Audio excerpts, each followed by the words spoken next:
Hello guys, welcome back to మన serial. Last ఎపిసోడ్లో ఏం జరిగిందో గుర్తుంది కదా. సో ఈరోజు ఎపిసోడ్లో దూకేద్దాం. కార్తిక్ బాబు వెంటనే మరి మా లెక్కలో తేల్చండి అని అంటాడు. దీపాతో ఇంట్లో పెళ్లికి ఒప్పుకుంటారా లేదా అని ప్రశ్నిస్తాడు. ఇక శివనారాయణ జరుగుతుందని కార్తిక్ బాబుకు మాటిస్తాడు. ఇక ఆ తర్వాత ఏం జరిగిందనేది ఇప్పుడు ఇంట్రెస్టింగ్గా మారింది. ఇక ఈరోజు అంటే 434 ఎపిసోడ్లో ఏం జరగబోతోంది అంటే మళ్ళీ దీపాకు నాకు మీ ఇంట్లోనే పెళ్లి చేయాలని కండిషన్కు శివనారాయణ ఒప్పుకుంటాడు. కానీ సుమిత్ర మాత్రం కార్తిక్ అడిగిన దానికి ఒప్పుకోదు. పీకల దాకా కోపం ఉన్న దీపాకు నేను తల్లిగా ఉండి పెళ్లి ఎలా జరిపిస్తారని అంటుంది. తనకు మాత్రం ఇష్టం లేదని చెబుతుంది. కానీ శివనారాయణ మాట ఇవ్వడంతో ఎలాగైనా చేస్తారని కార్తిక్ బాబు భరోసాతో వెళ్ళిపోతారు. తమ పెళ్లితో 2 కుటుంబాలను ఒకటి చేసే అవకాశం వస్తుందని అంటాడు. ఇక ఇదే విషయాన్ని కార్తిక్ బాబు దీప ఇంటికి వెళ్ళి కాంచనాకు కూడా చెప్తారు. దాంతో కాంచనా ఫుల్ ఖుషి అవుతుంది. పైగా శివనారాయణ నిన్ను గుర్తు చేసుకుని భావోద్వేగం అయ్యాడని కూడా కార్తిక్ బాబు కాంచనా తల్లికి చెప్తాడు. దానితో కాంచనా కూడా సంతోషిస్తుంది. మీ ఇద్దరికీ ఆ ఇంట్లో పెళ్లి జరుగుతూ ఉండడం ఆనందంగా ఉందని అంటుంది. ఇదే సమయంలో కార్తిక్ బాబుకు ఒక ఫోన్ కాల్ వస్తుంది. వెంటనే బయటికి వెళ్తాడు. అయితే దీప ఎవరని అడిగినా కూడా సమాధానం ఇవ్వకుండా ఫ్రెండ్ అని చెప్పి వెళ్తాడు. ఇక కార్తిక్ బాబు వెంటనే బయటకు వెళ్ళిన తర్వాత కార్తిక్ బాబుకు ఫోన్ చేసింది మరెవరో కాదు, జోష్నానే. ఇక కార్తిక్ బాబు వెళ్ళి జోష్నాను కలుస్తాడు. జోష్న కార్తిక్ బాబు దగ్గరికి కావాలని ప్రశ్నిస్తుంది. కానీ కార్తిక్ బాబు మాత్రం జోష్నను అంతకంతకు దూరం పెడుతూనే ఉంటాడు.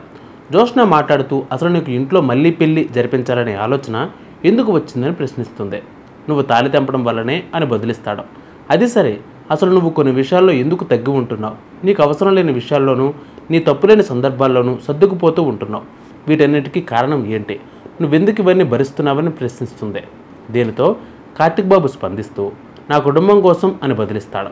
ఇక జోష్న నా కుటుంబం ఏంటి బావా, మన కుటుంబం అని బదిలివ్వచ్చు కదా అంటుంది. నీ దృష్టిలో కుటుంబం అంటే నువ్వు, దశరథ, సుమిత్ర. కానీ నాకు మాత్రం అమ్మ, మామ, అత్త, దీప, దాసు, పిన్ని, స్వప్న, కాశీ, తాత, పారు, నువ్వు, ఆ చివరిలో శ్రీధర్ నాన్న కూడా ఉంటారని చెప్తాడు. నీకు నీ కుటుంబం కావాలి అంటే ఆ దీప నీ జీవితంలో ఉండకూడదు అని జోష్న అంటుంది. కానీ కార్తిక్ బాబు దీప వల్లనే నాకు నా కుటుంబంతో కలిసి ఉండాలని అనిపించింది. దీప అంటే వెలుగు, నా జీవితపు వెలుగు అని బదిలిస్తాడు. మీ పెళ్లిని ఇంట్లో అసలు జరగనివ్వరని ఛాలెంజ్ చేస్తుంది.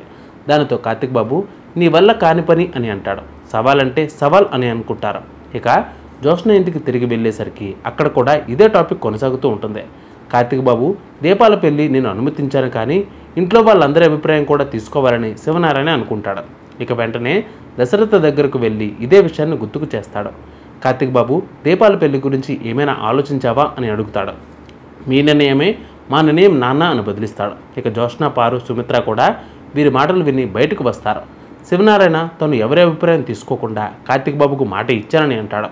అందుకు కారణం ఈ ఇంటికి ఆడబిడ్డలు కన్నీళ్లు పెట్టకూడదని, అక్కడ నా కూతురు కాంచన, ఇక్కడ నీ కూతురు జోష్న కంట కన్నీరు ఉండకూడదని ఏకపక్షంగా నిర్ణయం తీసుకున్నానని శివనారాయణ అంటాడు. ఇక దీనికి సుమిత్ర స్పందిస్తూ ఏది ఏమైనా ఈ నిర్ణయానికి నేను అసలు ఒప్పుకోను అని అంటుంది. నా భర్తను చంపేందుకు ప్రయత్నించిన వ్యక్తికి నేను తల్లిగా ఉంటానని ఎలా అనుకుంటున్నారు? ఇప్పటి వరకు నీ మాట నేను ఎప్పుడు దాటలేదు మామయ్య గారు, కానీ ఈ విషయంలో నన్ను క్షమించండి, నేను అస్సలు అంగీకరించడం లేదు అని చెబుతుంది. ఇక జోష్న అభిప్రాయం తీసుకోగా తాత చెప్పినట్లుగానే చేద్దామని అంటుంది. మరొక వైపు పారు కూడా శివనారాయణకే సపోర్ట్ చేస్తుంది. ఇక శివనారాయణ, దశరథ కూడా సుమిత్ర అభిప్రాయం కోసం ఎదురు చూస్తూ ఉంటారు. నీకు ఇష్టం లేకపోతే నా మాటను కార్తిక్ బాబు నుంచి వెనక్కి తీసుకుంటానని అంటాడు. ఇక ఆ తర్వాత ఏం జరిగిందనేది ఇప్పుడు ఆసక్తికరంగా మారింది. సో నెక్స్ట్ ఎపిసోడ్లో ఏం జరగబోతుందో గెస్ చేసి కామెంట్ చేయండి.